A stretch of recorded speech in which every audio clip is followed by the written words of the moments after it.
అందరికీ వందనములు. కీర్తన గ్రంథము 41వ అధ్యాయంలో ఒక మాట రాయబడి ఉన్నది. బేదలను కటాక్షించువాడు ధన్యుడు, ఆపత్కాలమందు యెహోవా వానిని తప్పించును. బేదలను కటాక్షించువాడు ధన్యుడు, యెహోవా వానిని కాపాడి బ్రతికించును. బేదలను కటాక్షించువాడు ధన్యుడు, భూమి మీద వాడు ధన్యుడగును. బేదలను కటాక్షించువాడు ధన్యుడు, వాని శత్రువుల ఇచ్చకు నీవు వానిని అప్పగింపవు. బేదలను కటాక్షించువాడు ధన్యుడు, రోగి శయ్య మీద యెహోవా వానిని ఆదరించును. బేదలను కటాక్షించువాడు ధన్యుడు, రోగము కలుగగా నీవే వానిని స్వస్థపరచుదువు.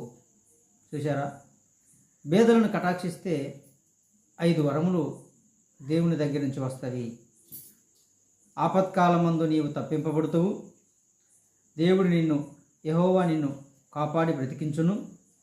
భూమి మీద నీవు ధన్యుడవగుదువు. నీ శత్రువులకు దేవుడు నిన్ను అప్పగింపడు, వారి నుండి నిన్ను కాపాడుకుంటాడు. ఏదైనా ఆరోగ్యము బాగోలేకపోతే ఆ అనారోగ్యమును తీసివేయగల శక్తివంతుడు.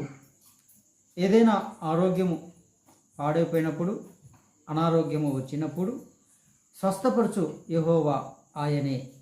ఇవన్నీ జరగాలంటే పేదలను కరుణించాలి, పేదలకు సహాయము చేయాలి, పేదలకు వారి ఇబ్బందులలో మనము ఆదుకోవాలి. ఇది దేవుని నిర్ణయం.